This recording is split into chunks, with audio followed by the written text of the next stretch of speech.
Welcome back to another episode of WedPro Business Solutions. I've got two of my friends here with me today, but the best part about it, they're also marketing professionals.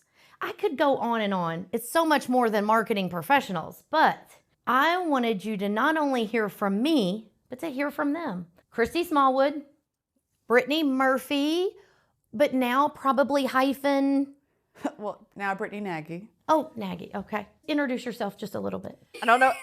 Basically, short version, I am Wonder Woman. I own multiple businesses. I have my own show. I have a lot going on. I have a team of people that help me get the things done. So it's not just me by myself.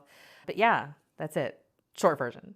And this was the show I was previously on, correct? It is. And as a matter of fact, just recently, your episode aired recapping after you got married. So a little backstory, if you all didn't catch that episode with Brittany, we did a 3-part series and we just reran it where we broke down, you had some frustrations and some things you questioned because you were a marketing professional from reaching out and working with vendors or trying to work with vendors. So if you didn't catch that, you don't want to miss that. It was now a 4-part series, and then the recap of that just went out. So thank you for coming back again. Sorry, Christy. She's been on here more than you. No, So, you know what? Brittany, If this is going to be all about Brittany, not a problem. I have been gloriously divorced for almost 20 years, over 20 years. Congratulations. Yeah, nothing has stuck since. did you all hear that? That means she could potentially be a client one day. You never know. Like, I'm never going to say never because that is totally a kick in the ass. Yeah, so fix all the shit that I bitched about during my episode. Before you get to me, because I will point it out Yes, and live and yeah. in person. Then you can get Christy's business on that side. So if Brittany looks familiar, that's why. But in all honesty, I'll let you introduce yourself. We get together once a quarter or so, sometimes Trying more to keep often. it consistent, yeah. And we record a podcast together, which is on Christy's podcast for small business. Success Talk. Yes. And we are together, the marketing mavens. So we just recorded one where we were all up in each other's business, keeping each other accountable. Or trying to. Brittany, before we run off on a tangent, which is going to happen, Yes. just tell them a little bit about you if they Yes. didn't catch the other episodes. So I'm a past bride, now a married wife. I'm no longer a bride, just someone's wife. You will always be his bride. Don't say it. I love like that Friends episode, sorry. But I'm with One Thing Marketing, and I focus more on helping home trades and home service businesses with their marketing. So roofers, plumbers, electricians, anyone that likes to show a butt crack in a home are my type of people. Y'all know how Brittany is from previous episodes, so this is nothing new. Blunt Brittany. But honestly, I asked them kind of spur of the moment to record an episode for WedPro because of the topic we just covered. And honestly, it was, I don't want to say it was all over the board. We circled back in on ourselves, and it really came around to accountability and actually taking action. And that's why I wanted to say something to you all about being guest on here, because I like sharing with my audience. You are not alone. Just because we're in marketing or we're business coaches or we're this or that doesn't mean we don't go through the same things. Oh, no, because one of my businesses, so I have the marketing company, but then I also have the training and development, which is business coaching. And you talk about all of the things happening to me, I just have categorized it into the 2 different businesses. Oh my, the buckets. I wonder if your buckets match up kind of with my buckets. Your fuckets? Your fucking buckets. Great. Yep, they went there. It's my favorite sign. And that's actually one of the topics we talked about was, am I allowed to cuss on this one as well? Of course you can. I can't remember if I did last time because that's just me naturally. She definitely cussed last time. But I think one of the phrases, if I'm allowed to say, is kind of, fuck it, just do it. Messy action. That is one of the Yes. things I shared. One of the masterminds I'm in is, it is messy action. And that can sound like, wait a second, you're just telling me just to do stuff? No. We're telling you it doesn't have to be perfect to get it done. Yeah. And you like whiteboarding too, right? Like me and Christy have whiteboarded the shit out of some stuff. I'm obsessed with my whiteboard. I mean, I went to extremes on my new whiteboard and I love it. It's like one of those that you see in a locker room, but it is, you can do all of that all day long. You can plan, strategize, get all these ideas out, get the pieces aligned just the way you want them. But if it sits in a notebook or on the whiteboard or wherever it lies on the cloud, it can't work for you. No, that's where it goes to die. That's exactly right, to die.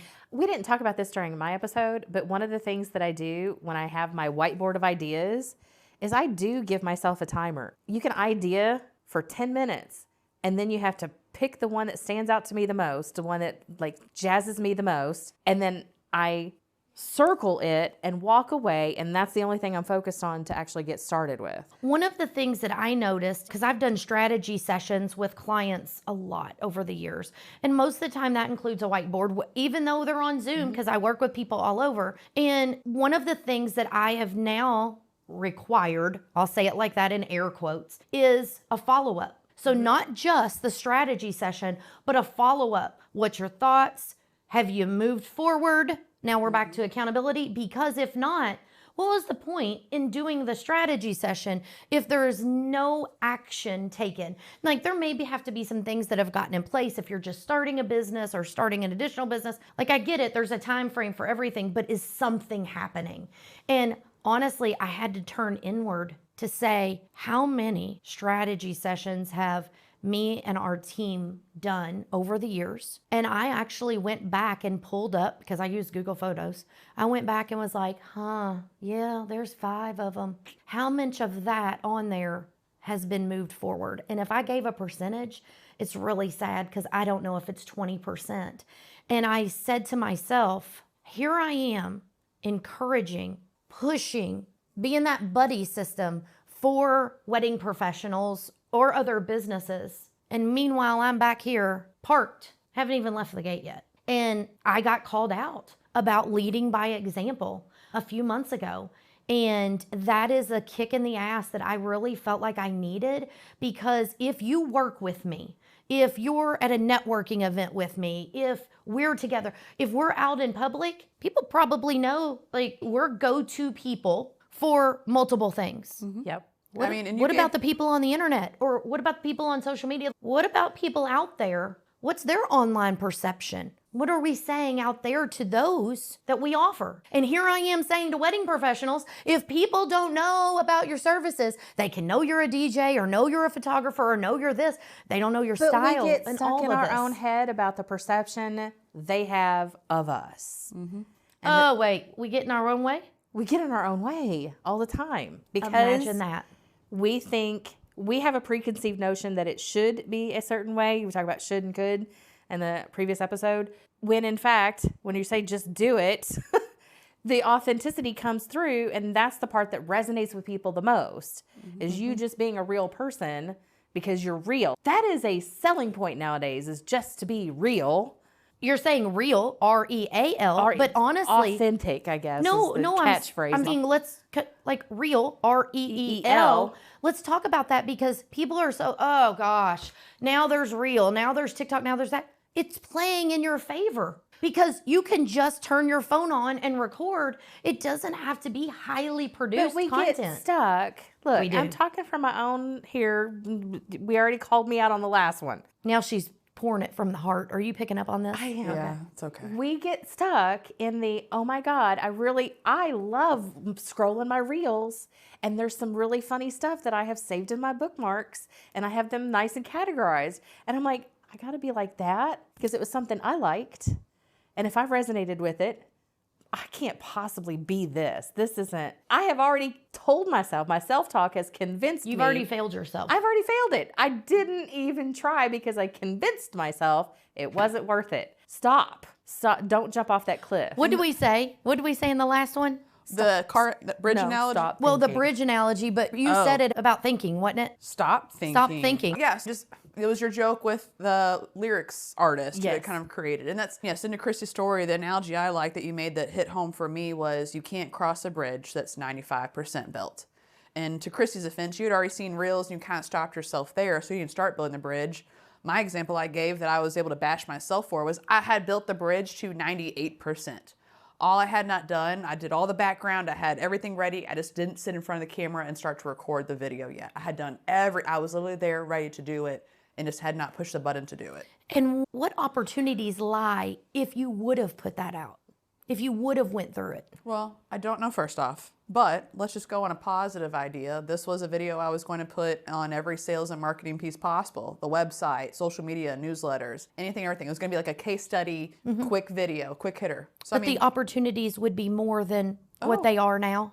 the phrase I said before, you miss a 0% of the shots you don't shoot. So if you're not going to actually shoot your shot and try to take it, then it's never going to get you anywhere. And that's the part where, yeah, marketing, even the grand scheme, if you don't fucking try it, you're never going to know if it works. Because my joke was, if I could give a tactic to any business owner, it's to track everything you do. But if you don't do anything, then you don't even get to the step of tracking what's working and what's not. A speaker friend of mine spoke at a conference last year I was at, and he relayed another speaker friend of his had said, 1 10-second moment of boldness can change a person's life. And I wrote that up on the board, and then I added, even my own. It's not for me to just give advice to other people. Do it your own damn self too. Yeah, and the thing I've become really passionate about working with wedding professionals. I've loved the wedding industry, fortunate to be worked in it as a vendor for 7 years, and it was something that really I was just drawn to. And I think the reason I keep talking more about getting out of your own way and just doing it is because of the trend that we're seeing post-COVID. I know we try not to say Post-shutdown. We try not to say that word much in the event industry and others, but in all honesty, what it did is it pushed people more towards using the internet, researching online. There wasn't wedding shows that you could go do or open houses or venue walkthroughs, so to speak. That wasn't readily available. So now where we're at, wedding shows were pretty popular coming out of the pandemic. Why? You hadn't really left your house that much probably. You hadn't gotten to meet others. But now what we're seeing, the conversations that I'm having with people, the numbers are going down. The numbers that are registering for the shows are going down, but then the percentage of people that register that actually come are going down. When there is a plethora of opportunity on social media to connect with your ideal clients. It doesn't even have to just be engaged people, to your ideal clients. But if they can't find you on there, if they can't know who you are, know what you offer, you can't be considered as a vendor for their special day. We touched on some of this, but in the last few weeks, I've had so many conversations with people about things aren't the way they used to be. And I don't see them going back that direction. It's not going to. I've talked to real estate people, the real estate cost keeps going up. It's never, ever gone down. So this huge jump that we saw in real estate even, it's not going to come down. It might plateau, but it's never going to come back down. So my sticker shock, I have to get over that and adjust accordingly because it's never going to, there is no bottom out. This is where we are. And there was another thing that came up for me in my brain of when we're out networking to build a business, if I'm not in the room and somebody asks a buddy of mine for a referral, that I happen to be that person that would be perfect, but I'm not in the room, but my competitor is, guess who's getting the on-site referral, the introduction to the other coach in the room. So we need to be incentivized by providing our people an easy button. And if we're not there, if we're not accessible, if they can't find us and we're not accessible, there is no easy button for that person or a search engine to refer us. One of the examples I gave, I was looking for a DJ. All I would love to see is just quick samples of what it sounds like. Do they mix songs together? Are they on the microphone the whole time, which is what I didn't want? Are they doing like their like wherever that air horn is? I don't want to hear that the whole time either. That was... When she said that, I was thinking to myself, I don't think I've ever been to an event. I'm not sure what event she's been to. But go ahead with your story because it's great. It will resonate. It will resonate. People know what the air horn is. Could you do that is. one more time for me? I don't know if I could. Sorry. Please crop that as the first thing people see. I don't edit these, just so you know. Okay. But I was just looking for small clips like that. So think of, to me, in my head, I said, how hard is it for a DJ while they have that song spinning to just do a video out like this to show the dance floor and just, I was like, raw, unedited, just 60 seconds of what does the dance floor look like? How are people interacting with it? This is how I can perceive how you would uplift my event. I'm not going to a vendor bridal event to find my DJ. I met some there, but I had to go back because I wanted to, well, what do you sound like? Okay, all I see is pricing and what includes and light setups. Great. What does your light setups actually look like in real person? What does the music sound like? It was just those things where I was like, how is this so hard in their heads? Just get something so simple like that for me to get an answer and choose yes or no from you. And it's like, yes, that's a simple, easy thing you can do. And also even for our businesses, what we were able to yell at each other about is we're talking about the exact same thing, just a raw, unedited 60 seconds answering a question, answering that FAQ for your clients. So therefore they get to know you and they get to know your services. Super simple, amazing marketing tactic. And what we're saying, don't even freaking edit it. Don't think about it. Just take a sip of bourbon, sit down and answer the question like you would a friend. And people might actually fall in love with you because you're just being real with them. That's my sales strategy. I'm blunt. You are. Cousin Brittany is basically what people call me nowadays. But that's where you. But their like perception, though, we talked about in the other we one. talk perception. So go check out Small Talk to see what that perception is there. But all those things do go in hand. So that's the whole point of marketing. Stop thinking, just do it. Because again, if they're not your eventual client, if they're not going to buy from you, that video is not what unsold them. That's just what cut you out from getting a client that was never going to be a good fit because they were looking for something that you were never going to provide. Ideal clients? Imagine that. But what the whole thing that I hear you saying and screaming from the rooftop, seriously, is fast. Please show up. Yeah. Please show up because people can't consider you if you're not found. If you wait 6 months to perfect a video to put on your website, your Instagram, your TikTok, how many opportunities have you missed out on in 6 months? Look, we are, again, completely transparent here. I am trying to build a speaking business and I don't have my content out there because my impression is if it's not the perfectly professional sizzle reel that people, quote unquote, I'm air quoting here, make decisions from. Did we not talk about this like 6-8 months ago? Wow, you're really calling out Christy now. I have a sizzle reel and it's still not good enough. You have one of the 5. I know it appears I'm calling her out, but what I'm sharing with the audience it is still happens. you're a in marketer. the industry. I am in the industry. A marketer. Yes. To someone that bitches at you every day to do this for your own business. Yes. It is hard for us to do this too. Trust us. Like, And that's why I love just being relatable. We are not perfect, but we have spent a lot of money, a lot of time, a lot of effort working on our skills. And a lot of times we have to really push ourselves out of our own way to move the needle. We have strong expertise and master it every day. But the thing is, even masters muck it up. And I always, as I come in, I want to be able to master all of my stuff, but I started as if I'm a beginner. That's why I think I'd never know enough. Kristina said on the behind the scenes, telling us different things about tech, and I was like, where have I been the last 30 years? And yet this shit only happened the last 3 months. So I'm like, I feel like I'm behind. My feelings are not also reality of the situation. And when my feelings mess up my thoughts, then I've convinced myself it's not even worth the effort.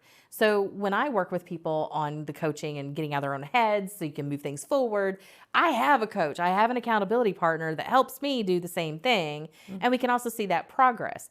Part of me, I do strategy. I have an overall plan for each of my brands and my life. Because I have ultimately, what do I want to experience every day? Even when I walk in the kitchen, what do I want my kitchen experience to be like? Because currently I hate my kitchen.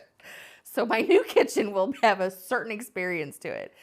But I know what I want those experiences to look like. But then I also, to get the work done, I have set priorities. Because if I get lost in my head, I come back to my priority list and make sure I've checked off that which is really important for today. And then I can get to my other stuff, which is unfortunately a longer list than it probably needs to be. But I just have to, each thing takes its turn. I will get to it.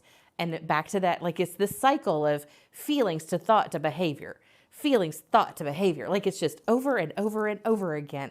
And I just have to make sure I find a centering point to stop the madness. And I promised you all I would keep this brief. I'm definitely going to have them back for sure because we can talk about this literally For days. all day long and turn it into many other things besides a podcast episode. But I think the takeaways, and we talked about this on the other one, was about accountability. Having an accountability buddy to start with can be a huge benefit. I've done episodes before about the benefits of having some type of coach. Doesn't have to be me, doesn't have to be Christy or Brittany. No matter what, look at possibly having a coach for your business.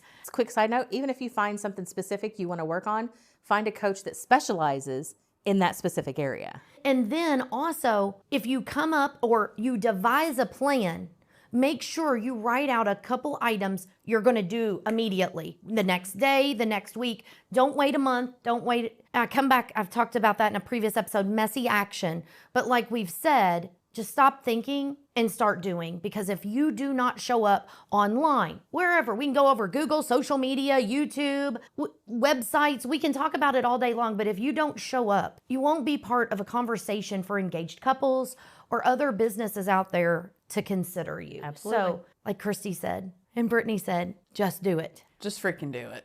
Just freaking do it. All right. I'm going to let them go. You'll have all the connection information in the show note, and I cannot wait to hear your all's feedback. If you're not part of the free Facebook group, join me, Wed Pro Business Community. You might see them pop in there or something. Who knows what we can do? I would love to hear your feedback on this episode. What are you struggling with? What are things that you wish were easier for you? Let's talk it out. Let's have a conversation about it, and let's move out of everyone's way, including our own. Yes. And get our businesses out there. So everyone, take care.